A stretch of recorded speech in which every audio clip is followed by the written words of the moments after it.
தமிழ்நாட்டின் வளர்ச்சி பயணத்தில் ஒருவரையும் பின்தங்க விட மாட்டோம். வெல்வோம் ஒன்றாக. ராமநாதபுரம் மாவட்டம் பாம்பனிலிருந்து மீன்பிடிக்க சென்று கடலில் தவறி விழுந்த மீனவர்களில் ஒருவரின் உடல் மீட்கப்பட்டிருக்கக்கூடிய நிலையில் மற்றொருவரை தேட கோரியும் உயிரிழந்தவரின் குடும்பத்தினருக்கு நிவாரணம் வழங்க கோரியும் இம்மீனவர்கள் சாலை மறியல் போராட்டத்தில் ஈடுபட்டிருக்கிறார்கள். விவரங்களை நம்முடைய செய்தியாளர் புபேஷ் சந்திரன் வழங்க நாம் கேட்கலாம். புபேஷ், விவரங்கள்.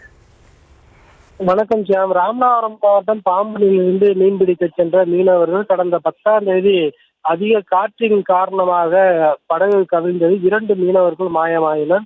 நீண்ட நாள் தேடுதலுக்கு பிறகு சக மீனவர்களே ஒரு மீனவருடைய உடலை மட்டும் மீட்டிருக்கக்கூடிய சூழ்நிலையில் காணாமல் போன மற்ற ஒரு மீனவரின் நிலை குறித்து உடனடியாக விரைவான நடவடிக்கை மூலம் கண்டறிய வேண்டும் எனவும் அந்த உயிரிழந்த மீனவரின் குடும்பத்திற்கும் அதே போல காணாமல் போயிருக்கக்கூடிய மற்றொரு மீனவரின் குடும்பத்திற்கும் உடனடியாக இழப்பீடு வழங்க வேண்டும் என வலியுறுத்தி அந்த பாம்பன் பகுதியைச் சேர்ந்த மீனவர்கள் ராமேஸ்வரம் மதுரை தேசிய நெடுஞ்சாலையில் பாம்பன் அருகே சாலை மறியல் போராட்டத்தில் ஈடுபட்டு வருகின்றனர். நூற்றுக்கணக்கானோர் கடந்த அரை மணி நேரத்திற்கு மேலாக சாலை மறியலில் ஈடுபட்டு வருவதன் காரணமாக ராமேஸ்வரத்திலிருந்து மதுரை நோக்கி செல்லக்கூடிய பேருந்துகளும் அதே போல மதுரையிலிருந்து ராமேஸ்வரம் நோக்கி செல்லக்கூடிய பேருந்துகளும் நீண்ட வரிசையில் அணிவகுத்து காத்திருக்கின்றன. தற்போது அவர்களோடு அதிகாரிகள் பேச்சுவார்த்தை நடத்தி வரக்கூடிய சூழலில் உடனடியாக நிவாரணம் வழங்க வேண்டும், அந்த காணாமல் போன மீனவரை தேடும் பணியை துரிதப்படுத்த வேண்டும் என்ற கோரிக்கையை வலியுறுத்தி அவர்கள் போராட்டத்தை தொடர்ந்து முன்னெடுத்து வருகின்றனர்.